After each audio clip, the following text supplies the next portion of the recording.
Item Number SCP-291. Object Class Safe. Special Containment Procedures. SCP-291 must remain disconnected from any power source when not in use for testing. A team of 2 personnel should remain on guard outside SCP-291's containment room and will be swapped out weekly. While disconnected from a power supply, SCP-291 may be considered safe. SCP-291's main entryway closes and locks upon disconnection from a power supply, but the door may be opened manually from the interior in the event of any personnel being trapped. All blocks of disassembled organism are to be kept stored in a designated storage locker within the containment room and are to be properly labeled with a Sharpie marker. Personnel responsible for lost or damaged blocks will be moved to other projects. Description: SCP-291 was located in data expunged. SCP-291 resembles a small building and structure, a nearly featureless steel box measuring 10.5 meters by 30.2 meters at the base and 15 meters tall. On one of the narrow sides, there is a large door, 5 meters wide, that opens upwards, similar to a garage door, composed of metal slats a few inches high each. There is no handle on the exterior of the door, and while closed, all attempts to open it using non-destructive methods have failed. The interior of the door features a lock that can be opened manually to lift the door for a few seconds, before an unknown mechanism will force it shut again. At the other end of SCP-291 is a similar opening with a lock and handle on the exterior and interior, allowing the door to be opened from either side. 2 small similar hatches only 1 meter by 1 meter can be found to the left of both doors, and may be opened from the exterior. The materials that compose SCP-291 do appear to be only as strong as any other example would suggest, and a force that would normally bend or cut through steel will do the same to SCP-291. Such testing is currently not allowed due to the risk of damaging SCP-291. The interior of SCP-291 is not well explored due to the extremely tight confines of the machinery and strong pulses of electromagnetic energy through various points while activated. When connected to a suitable power source, SCP-291 activates with mechanical clanks and buzzing, and the entryway door springs open. The room inside is 4 meters by 2 meters, with a rather simple console board, a large display screen, and what has been described as a plexiglass coffin to one side, suitable in size for most humans under 2.13 meters in height who are not morbidly obese. The coffin rests on a conveyor belt a meter in height, the coffin itself being approximately a meter deep, with a blue-green gel cushion of unidentified material lining the bottom. It has been described as pleasantly form-fitting and very cool and soft. Several tubes emerge from the side of the room over the coffin. Opposite the coffin, a number of cubby holes of various sizes with small doors that may be opened or closed are present on the wall. Their purpose shall be elaborated upon later. When a living animal, human or otherwise, is laid in the coffin, dead organisms with a mass of less than 1.6 kilograms, and groups of multiple organisms triggered no reaction. No matter their position, the control room moves into the ready state. In this state, the display screen shows a scanned, grid-lined image of the organism in the coffin, and the buttons on the console board become operable. Some of the smaller buttons will trigger different effects in the displayed image, such as toggling the skin and muscles of the display on and off, and revealing certain organs and organ systems, whether in real time or frozen depending upon more settings. There are no words, numbers, or symbols on the display or any of the buttons, and all buttons have 2 settings: on, in which they glow, and off, in which they are unlit. Various combinations produce different effects, and Dr. Wrights has been kind enough to spend enough time playing with it to work up a crude user's manual. 3 large buttons, visibly different from the controls for the display, are available to the side. Provided that a living organism is lying in the coffin, the first button may be pressed. Pressing any buttons under other circumstances yields no effect, and the button remains off no matter how many times pressed. And the tubes extending over the coffin dispense a blue liquid into the coffin. This unidentified liquid acts as a sedative upon skin contact, and the occupant of the coffin quickly falls unconscious. The liquid can apparently be inhaled and swallowed without any harm. D-Class personnel have reported the taste to be similar to Kool-Aid. Samples have yielded little results in identification. Once the coffin is filled to the brim, the liquid quickly congeals into a thick syrup, and then to a solid gel.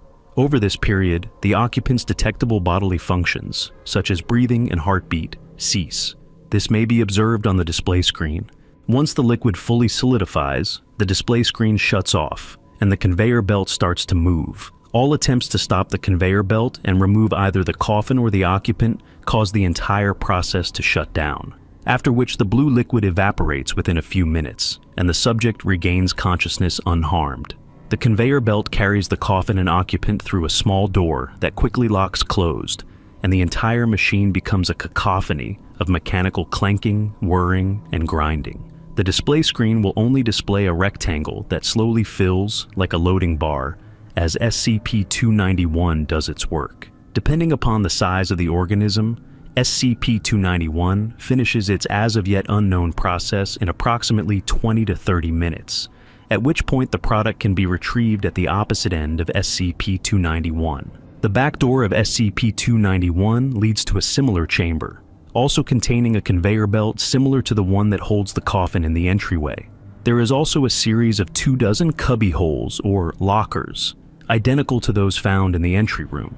These cubby holes may be pulled out to retrieve their contents, parts of the organism, disassembled and preserved in blocks of an unidentified, clear solid.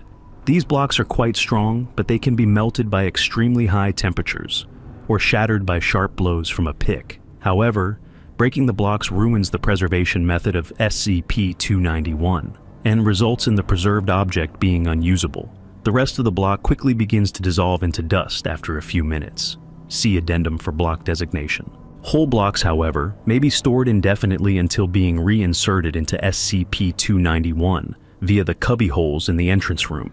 Each block has a distinct size and will only fit snugly in its designated hole. Placing blocks in the wrong holes gets no reaction from the machine and will prevent it from being reactivated until the problem is fixed. Cubbies may be left empty, however, and it will function as normal. It is ill-advised to leave a cubby containing a vital organ empty. When the blocks are placed correctly and the doors to them shut, the second button on the console may be pressed. This does not work if the display shows a loading bar, as another operation is taking place.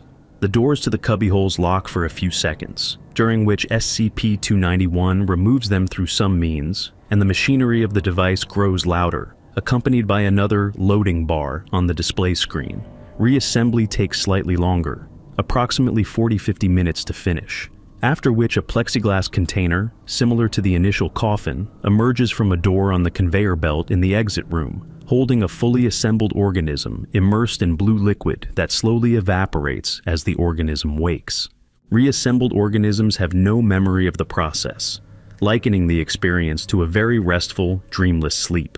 They awaken with some slight disorientation, but this passes after a few minutes, and they complain about being very hungry. Tests reveal that they are reassembled with their stomachs empty. Organisms are also reassembled nude and devoid of any hair.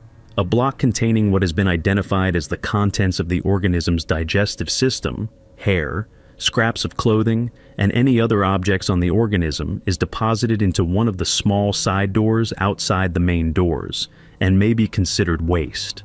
Surveillance and scanning equipment sent inside the machine is disposed of in the same way, often twisted and wrecked. Later testing revealed that organisms can be reassembled in different, potentially malicious ways. See addendum for testing results.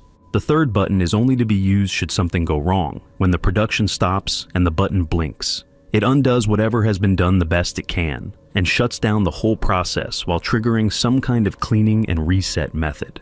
Addendum: blocks are clear, and therefore the organs and body parts contained within may be easily identified and observed. The body is divided up like such: brain, lungs and diaphragm, heart, digestive system, reproductive organs, left eye, right eye, upper left torso and arm musculature up to the elbow and various organs, upper right torso and arm musculature up to the elbow and various organs, lower left torso and upper leg musculature and various organs, lower right torso and upper leg musculature and various organs, lower left leg and foot, lower right leg and foot, lower left arm and hand, lower right arm and hand, neck and head musculature and various organs, skeletal system from mid-spine up, Skeletal system from mid-spine down.